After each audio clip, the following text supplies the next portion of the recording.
Construct a 3 by 3 matrix whose elements are given by, यानी कि हमें 3 इंटू 3 की मैट्रिक्स बनानी है जिसके एलिमेंट्स आर गिवन बाय, ये इक्वेशन दी हुई है ए आई जे इक्वल टू आई जे। तो 3 बाई 3 मैट्रिक्स का मतलब है कि जिसमें 3 रो और 3 कॉलम हो, हमें ऐसी मैट्रिक्स बनानी है।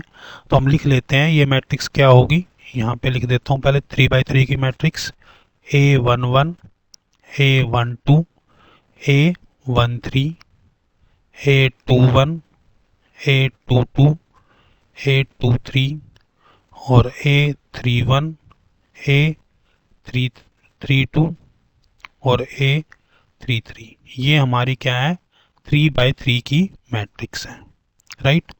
अब इसमें हमें आई और जे की वैल्यू करते जाना है। यहाँ पर आई की वैल्यू 1, जे की वैल्यू 1, यहाँ पे आई की वैल्यू 1, जे की वैल्यू 2। तो ऐसे हमें इसको बनाना है इक्वेशंस को। तो सबसे पहले हम देखते हैं A11 11 कैसे बनाओगे, आई की वैल्यू को 1 पुट कर दो और जे की वैल्यू को भी 1 पुट कर दो। तो ये क्या बन जाएगा, A11 1 divide by 1 that is equal to 1। ये हमारा फर्स्ट एलिमेंट कंस्ट्रक्ट हो गया 1। इसी तरह से हमें 1 2 बनाना है, यानी कि A12, तो ये क्या बनेगा 1 बाई 2। सिंपली बस आपको वैल्यू रखते रहना है। देखो इसको ध्यान में रखते हुए आपने आई और जे की वैल्यू को पुट करते जाना है। यहाँ पे क्या हो जाएगा 1 बाई 3। कैसे आया ये, आई की वैल्यू 1, जे की वैल्यू 3। इसी तरह से नेक्स्ट है आई की वैल्यू 2, जे की वैल्यू 1, तो ये क्या बन गया 2 बाई 1। इसी तरह से A22 निकाल लो, A22 यानी कि 2 डिवाइड बाई 2, तो 2 बाई 2 हो गया 1, राइट। इसी तरह से फिर क्या निकाल लेंगे A23, तो ये हो गया 2 बाई 3, तो यहाँ पे आ गया ये 2 बाई 3।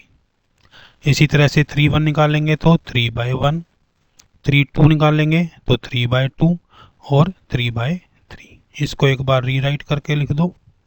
कैसे लिखोगे 1, फिर 1 बाई 2, 1 बाई 3, फिर ये 2, फिर ये 1, ये 2 बाई 3, ये 3, ये 3 बाई 2 और 3 बाई 3 क्या होगा 1।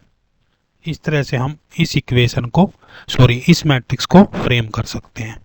तो सबसे पहले हमें इन सम्स में क्या पता होना चाहिए कि मैट्रिक्स का सम क्या है, यानी कि मैट्रिक्स का साइज क्या है 3 इंटू 3, और इक्वेशन में आई और जे की वैल्यू को पुट करते जाना है। These are very easy sums.